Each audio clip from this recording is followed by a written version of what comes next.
want you to come with me in your mind, if you will, please, to North Africa, in 1942, in the night, over Libya, Egypt, Tunisia, there was a Wellington bomber flying. Now, some of you will know where I'm going with this, but others might not. In that Wellington bomber were 4 men. They got to a certain place that they were due to attack, and the flak was really heavy. It hit the plane. The plane was going to crash. And so the pilots told his crew, bail out. So 2 of them did, but one other chap, who was the navigator and the bomb aimer, said, no, we're dropping quite fast, I will stay with you, with the pilot, because he knew he had to crash land it. They managed to safely crash land in the desert, and as it was night, they started to make their way back towards the Allied lines, hundreds of miles away, but in the dark, they were able to avoid the German sentries. They got to a certain place where they had to stop during the day and take shelter and hide, and they proceeded the next day or 2. But eventually, the chap, the navigator, who had stayed with the pilot, got separated from the pilot in the dark. No night vision goggles in those days. So he made his own way forward in the direction to the east he thought was right. And during the day, he found a gorse bush or something like that he could hide under, pretty prickly, not much shelter from the sun, but at least he could hide there. And as he hid there, he felt inside him a voice that he recognized saying to him, why are you running away? Stop running away. And he knew it was the voice of God. That man was Arthur Dodds. He responded to God's voice at that point. He was eventually captured and escaped, and you can read his story it's not an advert, you can read his story in the books which are on the bookstore. But Arthur eventually, when he got back to the UK, became a minister as God had called him to. And as you know, this place is a result, decades later, of what God had called him to do. So at the start of this year, for you and me, is the Lord calling us to do something special, to step forward, to step through a doorway into a new area of service. It'll be different for each one of us, but is he asking us? At the start of each year, I always go through and say to the Lord, where will we be at the end of this year? I'm sure we're all doing that because he's the only one that knows, isn't he? But at this point, again, I ask myself, will God be glorified in my life this year? Ultimately, that's what it's all about, that we seek him, his glory and his love, as we've been hearing about. 1 Corinthians 6 tells us that we should use our bodies for God's glory. We should be living for his glory. But the previous verse tells us that, don't you know the Holy Spirit lives in you? You are his temple, given to you by God. And he's in us to bring glory to God, to help us, to guide us, to lead us. But so often we may hear his voice, but think, and I know I've done this many times, perhaps you have too, I don't know. Well, actually, this isn't quite the time I'm going to do that thing. I just don't think I can manage it or stop from doing that thing. We disobey him. So there is this difficulty that we have. And the beginning of glorifying God is surrendering to his will. It's giving in to him. Surrender during wartime is one of those difficult things where people lay down their arms, they stop struggling, they give themselves into the hands of the people they've been fighting. Well, this isn't the case with our God. When we give ourselves into his hands, when we surrender to him, we know from stories like the prodigal son and John 3:16, that famous verse, for God so loved the world that he longs for us, he's looking for us, he wants us to give ourselves into him. But none of us gets this surrendering right. I'm still trying it myself. I can't get there. It's a constant going back to the cross again and again. It's a constant giving in. It occurred to me the other day, Paul talks in Philippians about straining forward to what lies ahead. And it's almost straining forward to give in so that you get to know our loving God. It's straining forward to that. And if we seek and desire to love him, we will keep going. Many years ago, I had a lovely spiritual director. It was in days when I wasn't that well, and Chris used to have to drive me in the car all the way down to Somerset to meet this man for an hour or something every 3 months. He'd been the healing advisor to Bath and Wells Diocese, and he'd had a healing ministry in this country and Africa and elsewhere. And I'd go and chat to him, pour out all the problems, and there were a lot of them in our family at that particular time. And then I'd say, look, you know, Peter, I'm sitting in this house all day at home, and I can't do anything about these thousands of people around me, you know. And he quoted something which you may know, a well-known phrase: do you love the work of the Lord more than the Lord of the work? It's a brilliant phrase. Do you love the work more than the Lord? And that challenged me. We had a really great Advent quiet day last year, and the Lord picked this up for me again. Dear Kate led it. It was a really helpful day. And it's about this business of surrendering and putting God in his rightful place in your life. For me, I've been blessed by the fact that the Lord has enabled me for my Christian life to always have what we used to call a quiet time, a devotional time, that time just spending with God himself alone each day, morning, evening, whenever.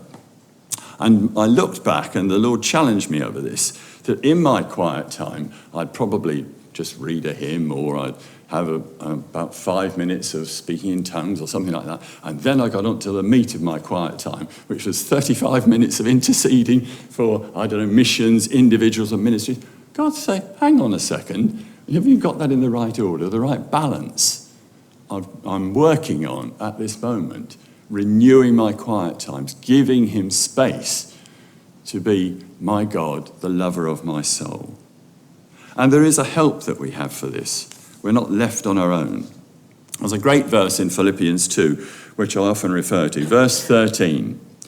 God is always at work in you to make you willing and able to obey his own purpose. He is always at work in us to make us willing and able to obey his own purpose. His will is increasingly infused into ours. We begin to will his will when we surrender to Jesus more and more. And then we get to know him, and then we begin to glorify him more in our lives. So how does this surrendering work out in practicalities? I was picked up an article last year.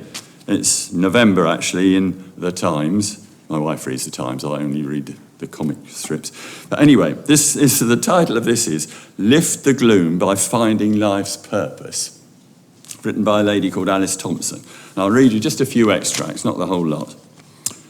In many ways, we seem to have given up on 2022 and fallen into apathy, as though we have all received a terminal diagnosis. Everything feels grim and desperate. Our homes are too cold, the weather dire, war and pestilence sweeping the globe in a doom loop. One of Oxford University's Press's 3 words of the year, selected by the lexicographers, is goblin mode, used by the young to refer to the condition of giving up, slobbing out, embracing self-indulgence and foregoing discipline. This doesn't just apply to the young. 1 in 5 working-age Brits are now economically inactive. They might call it stepping off the hamster wheel or losing their mojo. But opting out doesn't seem to be making us happier. And she comes on towards the end. The key is not so much in finding yourself as in interacting with communities and colleagues, feeling as if you're making a difference, however small, and connecting across the generations. Feeling as if we're making a difference. As the Father's children, we know we're here to make a difference, but we can only do that, really, as we make a closer walk with Jesus, his will, gauging what we're doing by his guidance, not our feeling. The Christmas before last, our family came over from Africa to stay with us. We've got 2 grandchildren. Grace at the time was about 10 and Isaac 8. And as a treat, at the time, we had sort of loyalty cards for Blenheim Palace. So we took them over to see the palace, and they decorated up amazingly. Each room is different. Was it the Nutcracker? I think they did that year. And each room you went into was something special, decorated by some London decorators from theatres. And we took them around, that was fine. And then they came to go home. And of course, it was the time of COVID and the planes were delayed and they had to wait an extra week, so they couldn't go. So we thought, what are we going to do to amuse the children? And by this time, Bex, our daughter-in-law, was ready to pack 8 23-kilogram cases to take back. They always took back more than they brought. And so she said, can you all clear out of the house and I'll put the cases round the lounge? So she did that. And John and our son, and we took the children back to Blenheim Palace, let them run around in the grounds, you know. We walked around the palace itself, which by this time was empty, cleared of all the decorations. You know, there's Winston Churchill's soldiers that he played with. There's the big bed that some people used to see, you know, however grand it is. And Grace, being 10, said, I'd like to live here when I grow up. Isaac said, no, you wouldn't. Yes, I would. No, you wouldn't, because we're here to serve, not to be served, he said, and you'd have to have servants. Out of the mouths of babes and sucklings. We're here to put our hand into the hand of God to lead us through, day by day, closely with him. And of course, you'll know if you go up to the top of the lawn there, there's a monument remembering Arthur and Letty's great work in founding this place. And it's formed of 2 large stone hands at reachable level. So if you want, you can put your hand in the hand of God figuratively. And I've done that more than once. But this is what we're called to do, put our hand into his each day, not for us to hold on to him, because he holds on to us. That's grace. If he doesn't have hold of us, then we're going to slip away. But we know he will if we put our hand in his. Now, I was reading a book just recently about a lady who'd been a nurse in northwest Zambia called Sandra Michi. I don't know if Janet remembers, as you may or may not do. Not far from where our family live in Africa. She was in a village, a very remote village, the west of the Zambezi, away from most of Zambia, about an hour or 2 drive from the nearest town. And when she arrived there, there were about half a dozen or so other missionaries working there, doctors, nurses, other folk. But they gradually left, and Sandra was left on her own. But eventually, a young nurse joined her. This young lady came out from London. But there was a problem. Their personalities just didn't seem to gel. They had real difficulties, Sandra wrote in this book. Sandra had retired a long time before. She said, I felt a failure in relating to this difficult young colleague. She said, I prayed, Lord, change her, change me, change the situation. Now, we've all been in these sort of circumstances, haven't we, sometime? But 4 decades later, after they'd lost touch, she received a letter from this young woman saying that Sandra's patient love and fruit of the Spirit helped change this woman's life. However difficult or hard our situation is, Jesus will help us take the long view, heaven's view, as we work through whatever he's put in front of us. It's, as it were, I think I've found in the past when I've been able to take a sort of panoramic view, see things from heaven's point of view. We tend to look up, Lord, this is all around me. But if we look down on top of it with him, we get a different view of what's going on. Now, you may be saying, oh, you're talking all about relationships, but what about the fact that I've come for healing this morning? What about the problems that I am dealing with in my life?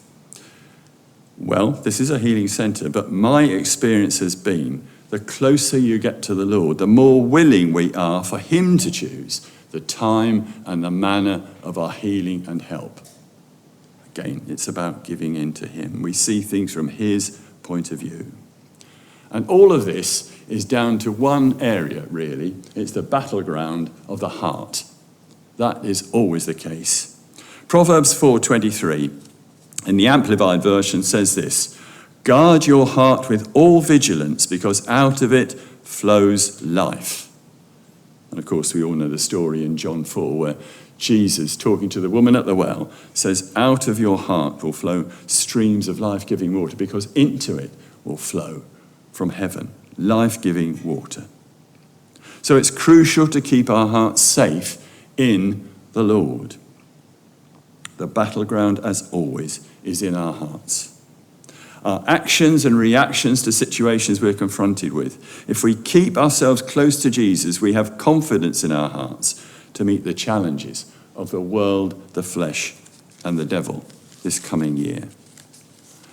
I'd just like to point us back to one other reference, and that is from Revelation, the message to the church at Philadelphia, verse 7 of chapter 3.